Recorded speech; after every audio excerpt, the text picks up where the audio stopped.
Добар ден. 4-кратно зголемување повеќе од дозволеното, што понекогаш кога ќе го тргнеме превезот на тајноста, достигнува и до 10 пати поголемо загадување на воздухот. Ова е секојдневието на Скопје, заедно со многуте стари возила, заедно со немањето филтри на големите индустријски капацитети и со градежниот бум. Оваа недела граѓанската иницијатива и граѓанските активисти се обидуваат да ја спасат парк шумата Водно.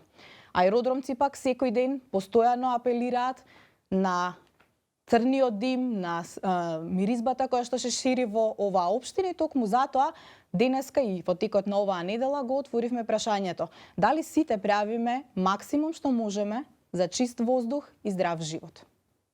Би сакала во студиото на Зебра да им посакам добре дојден на Лиле Поповска од партијата Дом и на Сонја Христовска-Угриновска, новинарка и уредничка во Дневник, со кој што ќе разговараме на оваа тема. Добре дојдовте. Сонја, неодамна во една твоја анализа беше објавено дека на секој 6,5 часа умира по еден граѓанин на Македонија како последица на загадениот воздух и дека скопјани буквално треба да се молат да дувне ветар за да имаат чист воздух или нормален воздух за дишење. Изреагира ли некој од институциите на оваа фрапантна информација? Прво, благодарам за поканата. Значи, ова информација всушност не е ни нова. Информацијата ја објави како предупредување Светска банка уште оваа пролет, дека во Македонија како последица на прекумерно загадување на воздухот со ситен прав, значи воздухот е загаден прекумерно со ситен прав, другите загадувачи се во рамките на дозволеното, годишно умираат по 1350 лица. Тоа излегува на секој 6 часа по еден човек, околу 4 граѓани дневно. Освен оваа бројка ја изнесува и бројката дека годишно Македонија трпи во бруто домашниот производ штета од 235 милиони евра годишно како последица од аерозагадување. Па од тогаш помина скоро еве цела година, ниту мерки преку лето се превзема, ниту нешто конкретно изреагира, освен што веројатно сите се согласија со информацијата дека е вистина и дека на вистина толку страдаме сите ради загадениот воздух.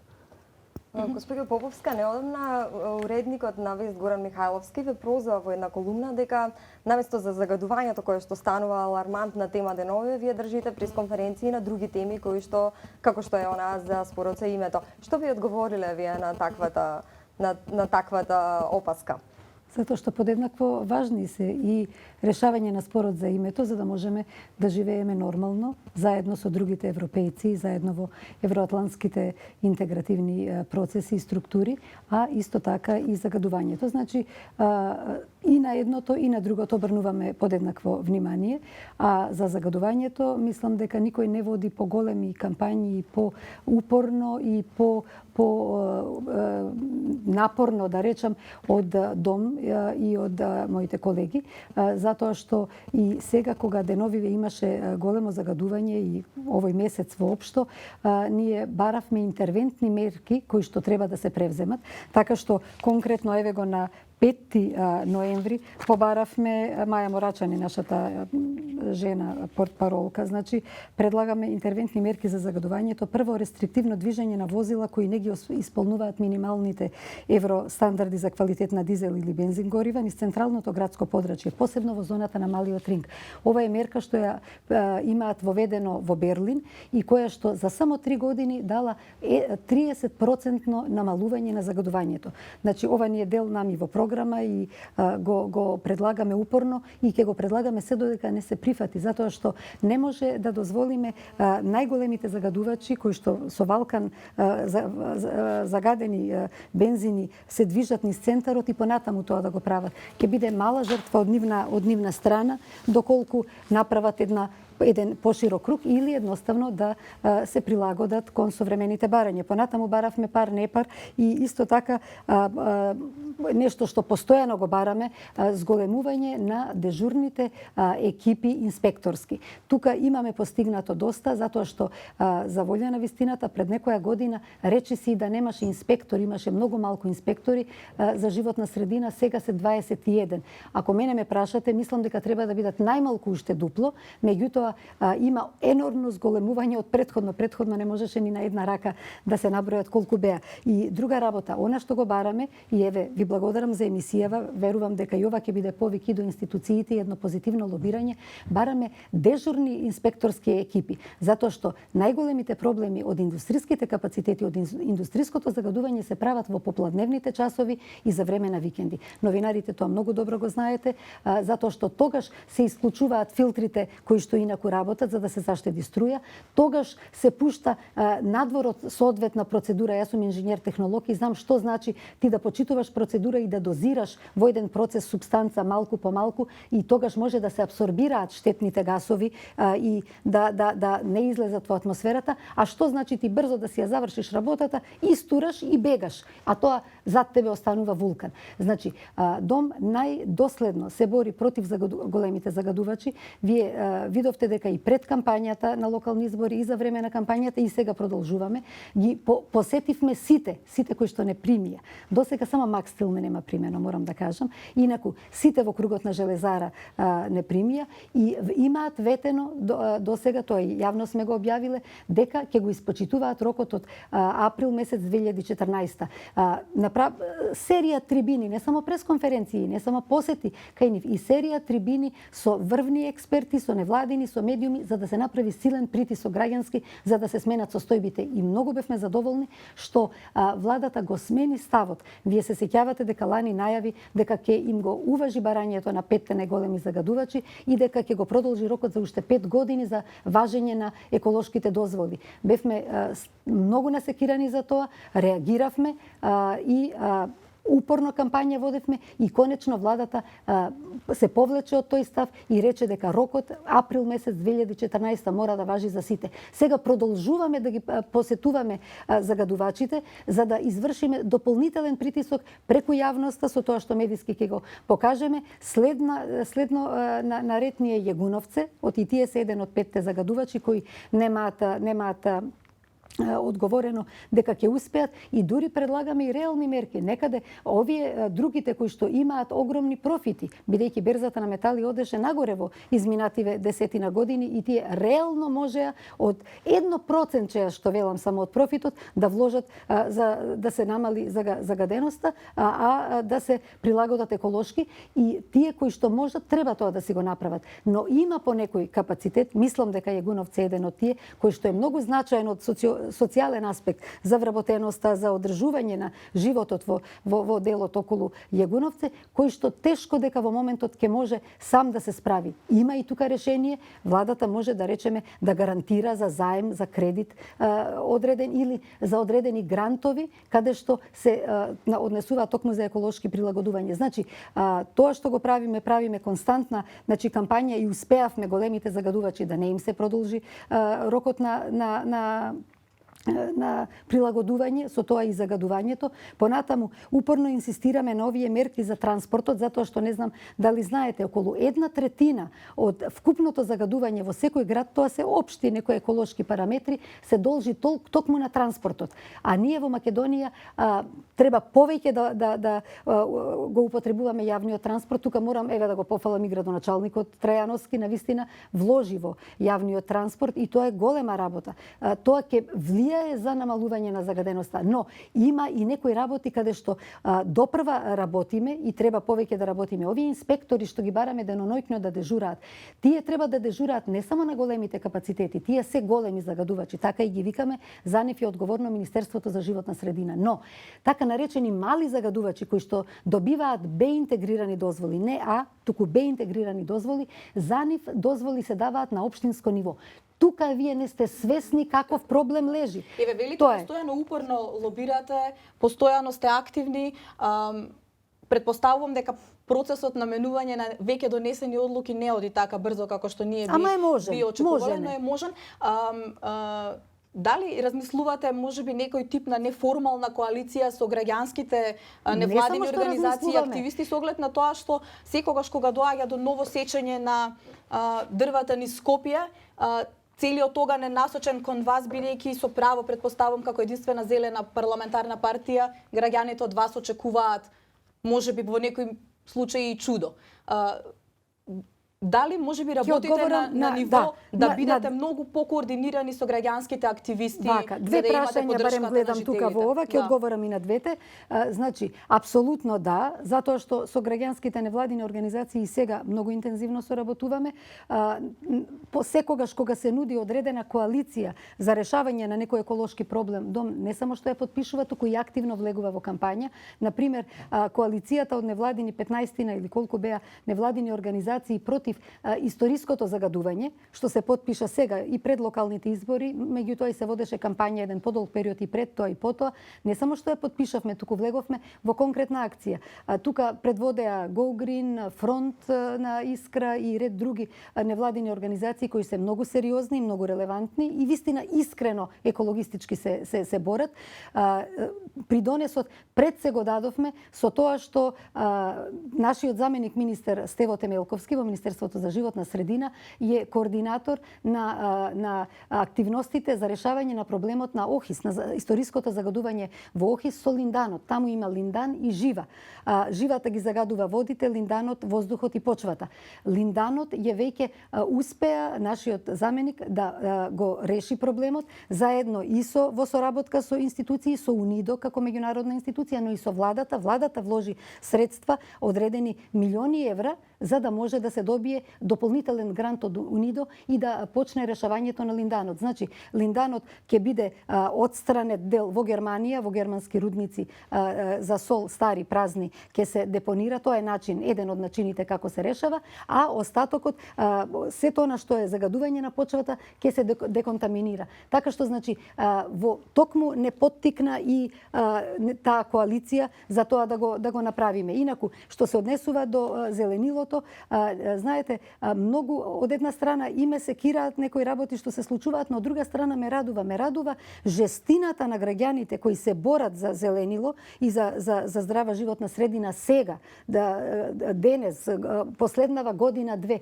затоа што не беше се така. Кога почнавме како Зелена партија да делуваме, започнавме пред едно 5 години, ако не се лажам, со кампања Скопје зелен град. Направивме кампања, промоција, сметајки колку е важно, сега ќе ви кажам се. И што се случи? При промоцијата на толку важна кампања, каде што очекувавме пред се поддршка од медиумите, не дојде ни еден медиум.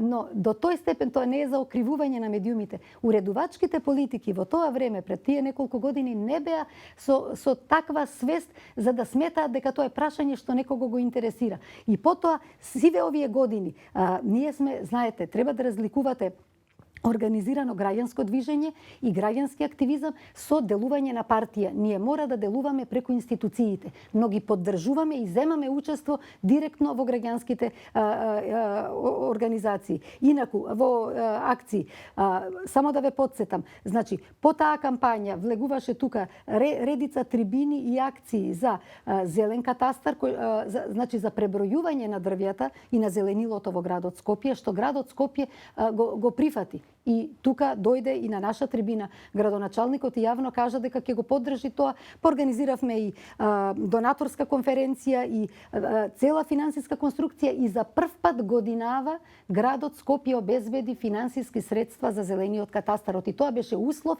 за и странците кои беа заинтересирани да помогнат. Понатаму предложивме закон за градски архитект, ако се сеќавате, јасно ни беше дека дел од проблемите е во урбаното планирање, дел од проблемите и со зеленилото и со животната средина. За жал, ни една од релевантните субјекти во парламентот не го поддржаа тоа, иако невладините организации, еснавските организации на архитектите и оние блиски до позиција и до опозиција, двете го поддржаа и учествуваа во изработка на законот.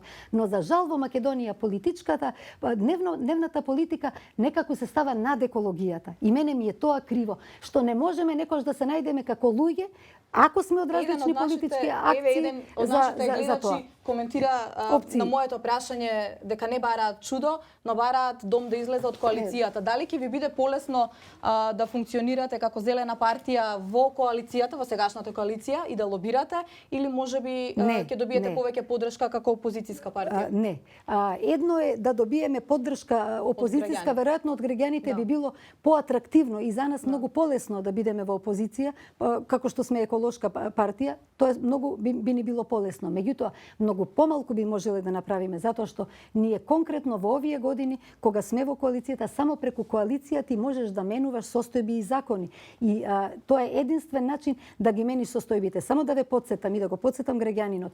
Кога беше прашање дали Метрут Хем ќе го рестартира, ќе ја рестартира топилницата во Велес, се беше речиси готово. Јас бев прв политичар кој што застана со Зелената коалиција во Велес и официјално дом на покана од невладините влеговме како член во Зелената коалиција. И потоа се борев, не ми беше едноставно, ни едните ни другите не приоѓаа во првите моменти, затоа што секој си имал некоја своја предисторија во тие комплицирани односи околу топилницата. Но после тоа наше ледоломство, кога го скршивме мразот, после застанаа сите. И за мене нема поголем успех за отворање на зелената свест кај граѓаните од тоа кога сите партии застанавме заедно со транспарентот не за рестартирање на топилницата. Тврдите дека вие се извинуваме или да тврдите дека ви во коалиција сте заради тоа што заради граѓаните, а полесно би било во опозиција, е малку звучи контрадикторно и демагошки. Полесно, поатрактивно би било. Поатрактивно би било затоа што би добивале аплаузи, само аплаузи би добивале, затоа што би биле можеби по-жестоки во некој Целта на политичките партии на политичката сцена не се да ловат аплаузи, туку да ги менуваат состојбите и ние и да бидат дел од власта и да ги менуваат состојбите и ние токму како дел од власта ги менуваме состојбите лобирајќи делумно внатре во коалицијата, некогаш коректно за да не ги ставиме во непријатна ситуација партнерите и не излегуваме, не реагираме јавно за некоја работа, признавам дека е така, меѓутоа зад сцена ние секогаш лобираме. Сетете се само за обидот да се изгради железара во Неготино, среде Лозија. И јас отидов на терен како пратеник и нашиот советник Горан Нечев во тој момент исто така беше единствен кој што гласаше против тоа во советот и се здруживме со граѓаните и не се случи изградба на железара. Значи тие позитивни лобирања, јас верувам во позитивното лобирање. Не само во тоа, знаете, во политиката треба според мене барем да се оди на долг пат, политиката е маратон. Тоа не е како да си метеор па да блеснеш во еден момент, да бидеш атрактивен за јавноста, а да не заврши, а потоа да согориш. Мислам дека истрајноста на долг пат дава резултати. Освен тоа, да одговорам на и вам и на гледачот. За ГМО кампањата што почнавме годинава да ја водиме, уште пред да се донесе правилникот за сточна храна, беше стопирано точно затоа што лобиравме позитивно. Ние секогаш коректно лобираме. Први директно, а потоа и јавно кога мораме да реагираме бидејќи не прозиваат граѓаните со коректен речник. Мислам дека тоа е поделотворно отколку само да ја скршиш чашата, да излезеш и да речеш сега што сака нека биде, ќе се борам од надвор. Помала е силата од надвор. Сонја, од неколку други невладини еколошки организации, активисти, граѓански кои што индивидуалци кои што едноставно се заинтересирани да учествуваат, да партиципираат во овие акции за заштита на животната средина. Еве и од господја Поповска сега пред малку слушнавме дека медиумите некако не ја третираат екологијата и чистата животна средина, барем меѓу првите топ 3 да кажеме теми, бидејќи предпоставувам дневната политика ги гази. Каква е сега ситуацијата? Да, за жал така е. Можам да констатирам тука е во право сепак сите го дишеме истиот да, воздух. Сите дишеме воздух, сите пиеме вода, сите јадеме храна, се е загадено, меѓутоа за жал се уште екологијата не добива доволно простор во медиумите. Можам да забележам дека во последнава година-две полека се менува состојбата, меѓутоа до пред 5 години тоа навистина беше така. Или просторот е краток во вести, или во вестникот е вако. И тоа, значи прва тема што ќе отпадне е обично еколошката за жал, затоа што веројатно нема, тоа е последица на немањето на јавна свест која што е нели присутно кај нас, дури и кај уредниците и кај политичарите до вчера немаше доволно јавна свест за тоа што ние јадеме, дишеме и како живееме. Кога од медиумски аспект го рецензираш она што го прави најзелената партија, дали е задоволително нивната активност или може да се... Мене ако прашате зелена партија треба рововска битка да води, значи треба да се борат. Мислам дека господја Поповска има простор многу повеќе да делува како зелена партија, како еден факт се спомна. Министерството за животна средина има годишен буџет од 7 милиони евра. Една скопска општина има поголем буџет. Што може министерството со такви малку пари да направи. Зошто вие сте партнер во власта, достега се можеле да лобирате да се зголеми тој буџет, да се вработат инспекторите кои што се потребни. Една пречистителна И вработени се, зголемен е бројот и да се зголеми, значи буџетот на министерството треба многократно да се зголеми, да се врати државниот фонд за животна средина, државен фонд за животна средина ние имавме до пред 10-20 години. Имавме државен фонд за пошумување. Ние немаме ни за пошумување државен фонд. Каде се тие фондови? Зимаме еколошка такса за полнење бензини при регистрација на возила, а каде се тие пари? Дали реално се искористуваат во некаков државен фонд за овие потреби на сите нас? Се согласувам со вас дека има уште многу нерешени работи, меѓутоа сме направиле многу. Само да ве подсетам, тоа го знаете како новинари, дека до пред пар години немаше ни законска регулатива, нити стратешки документи за екологија што требаат.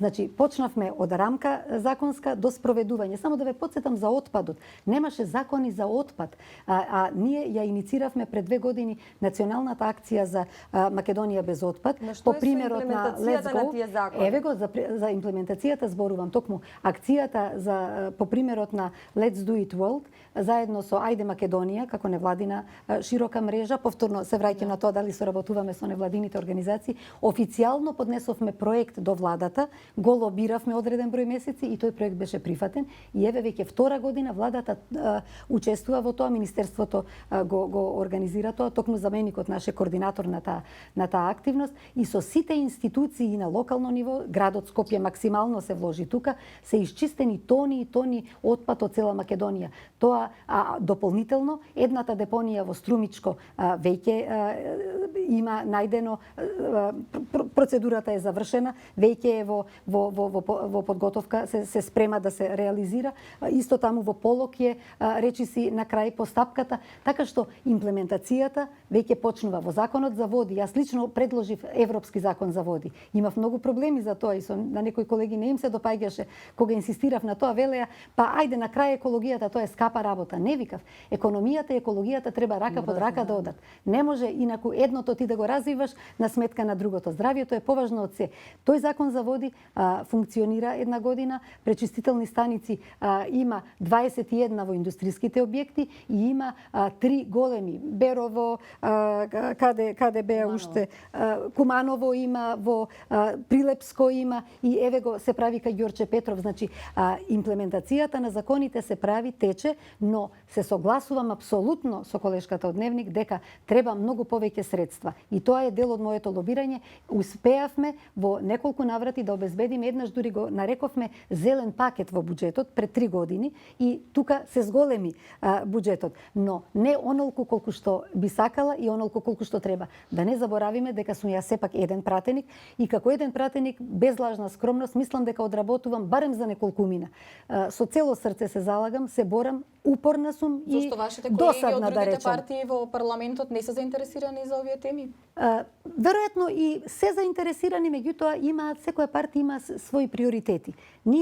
Нам ни е приоритетот животната средина, развој на туризмот. Зошто туризмот и посебно екотуризмот? Затоа што извонреден начин да не ја загади животната средина, а да обезбедиш економски развој на туризмот. Тука да речеме бевме доста успешни, значи при владата во сето тоа лобирање и наидовме на отворена врата со цело разбирање. Прифатен беше и мој амандман за субвенции, за субвенционирање на странски туристи и и агенцијата се направи за туризам и вие гледате дека ние дојдовме дури до состојба од 25% повеќе странски туристи пред една година и 33% странски ноќевања. Значи тоа се двоцифрени бројки и со стотици милиони импут во државниот буџет. Реагирате ли принципиелно на изградбата на патот Сопиште Водњанска со кој што ќе се исече дел од паркот Шума Водно? Веќе реагирав, меѓутоа и се заинтересирав за податоците. Еве што ми беше одговорено, ако ми се погрешни, кажете ми. Значи, инаку ние во повеќе наврати реагиравме против обиколница преку Водно што би врвела, но беше укажано дека тоа е нешто што е донесено уште во претходен ГУП, уште пред многу повеќе децении и дека едноставно тие работи што се зацртани во генерални урбанистички планови не може да се менуваат. Но се заинтересирав, значи, за овој пат. Тоа е одлука за крак на регионален пат, надворе од ГУП, значи, бидејќи такво е местото, се работи за неколку километри, 5 до 6 километри. 4,4. Така, да, затоа не знаев точно, но околу 5 до 6 километри ми беше кажано.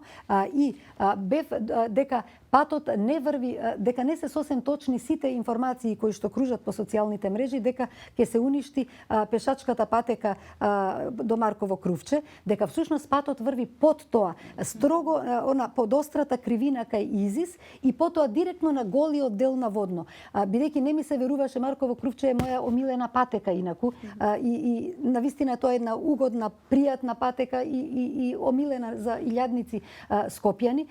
Отидов дури да го видам на лице место. Навистина, она што го видов е дека практично минимален дел од дрвја се зафатени. Главно е тоа, речиси целото, е голина, ситни грмушки и она, како да речам, зеленило што е самоник. Така што нема уништување на зеленило, на шума, на дрвја, како што стоеше во мрежите. Ако имам погрешна информација, ако не сум го видела целиот потек, јас ве молам да ми кажете, би сакала да знам. Имате податоци. И дали може, бидејќи е најавено за оваа недела, нели таа една граѓанска иницијатива Спас за Водно, дали апропо овој муабет, граѓанскиот активизам може да донесе до промена на веќе донесени одлуки?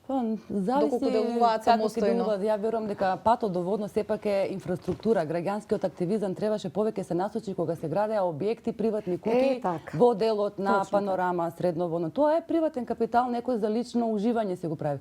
Пат инфраструктура, луѓето се бунеа, например, кога се сече дрва да се изгради жичница. Ама таа жичница денеска овозможува 70 годишен човек и мало дете да се качи на врв и да дише чист воздух, така да секој пат треба малку да ги одмеруваме нештата, не одма во екстреми. Еве, ја би сакала тие граѓански активисти, кои што сакаат нашиве шуми на планиниве да опстојат, да протестираат за сечата на Скопска Црна Гора. Не ни се намбели дробови само Водно. Што е со Скопска Црна Гора? Ја со голеја дрвокраци. Таму нити шумска полиција, нити МВР влегува. Мислам, еве, госпоѓа Поповска исто така како од Зелена партија, исто така би требало и таму да ургирате, апелирате да се застане на патот на тие дрвокраци кои што буквално ги соголеа. Значи вака излегува дека тоа што го гледаме, се обидуваме да го заштитиме, тоа што ни се случува зад грб. Не го ни гледаме, не го ни знаеме и како да не се ни случува и додека ние протестираме за дрвата на Водно, што не велам дека не треба, секое дрво е драгоцено. Ваму цели шуми ни Инаку за шумите само да спомнам, да ве потсетам дека со Вила Зора, невладината организација од Велес, кој што инаку нели со нив соработувавме и во борбата за топилницата, против топилницата. Значи покренавме редица иницијативи и отидовме заедно и до инспекторатот за шуми и до македонски шуми и имаме исто така побарано во шумската полиција посета за директно на лице место да притиснеме и да инсистираме тие институции да направат сериозна заштита. Што е интересно, годинава успеавме да донесеме многу строг закон за шумите. Многу строг закон и навистина солиден закон. Сега во спроведувањето практично се покажува дека има некои, што ги викам, скршени алки. Сега треба да притиснеме и да се најдат тие скршени алки и мислам дека тука има проблем и со судството, затоа што дури оние каде што инспекторите искрено ќе фатат некого, посебно за Папрадиште, инспекторката, сите сведочат и невладини организации дека извонредно си ја врши работата, се бори, просто дава пријави. Понатаму тие пријави некаде се кинат или судија некој ќе досуди некоја казна што е несоодветна. Темата е широка. Не само уште ова за крај, бидејќи го добивав и јас на како прашање од исто наши гледачи, што е со мерачите на чистиот воздух, зошто се отстранети, дали тоа создава дополнителна паника, треба ли граѓаните да знаат, дали беа поставени на вистинските локации, само накратко и има 4 мерачи кои сега работат. Тоа што порано не работеле, затоа поради притисок и на граѓани и наши и ваши реакции, тие сега работат, значи на 4 места клучни се поставени, во центар, во Карпош, во Лисиче и во Мавровка, инаку најлоша е состојбата во Лисиче и најмногу се жалат аеродромци. Таму има многу мали објекти кои што горат гуми, масла собирни, и други работи. Затоа јас реков, огромна работа има и за локалните инспекторати, кои треба навистина да си одработат. Инаку, околу мерачите, владата обезбеди, значи, 2 мобилни мерача. Знаете дека министерот за здравство ги промовираше, меѓутоа и има одлука за сензори 24 часовни. Тоа наскоро, значи, ќе го видиме, дополнителни сензори, така што вреди борбата. И сакам да им порачам и на сите граѓани, вреди борбата, вреди лутењето. Нека ми се лутат и мене и на влада, на сите, нека не притискаат, затоа што навистина се даваат резултати. И уште една работа, законот за зеленило, само ако ми дозволите, еве едно позитивно лобирање, тоа е направен веќе, како што имавме ветено на 1 јуни го завршивме во соработка со невладини организации, стручни луѓе и луѓе од градот Скопје и од паркови и зеленило, така што, значи, тој е готов, 44 члена има во оваа верзија, на последно усогласување со градот. Јас сум многу сигурна дека наскоро ќе го видиме. И на тој начин нема да спасиме само неколку дрва и да се бориме за неколку дрва, туку сите дрва во сите урбани средини ќе бидат трајно заштитени. Наистина веќе немаме време, ви благодариме за гостувањето. Се надевам, ова е широка тема, има многу други аспекти кои што можат да бидат офатени. Се надевам дека и во иднина гледачите ќе имаат интерес да правиме што повеќе вакви теми. Ви благодарам за интересот.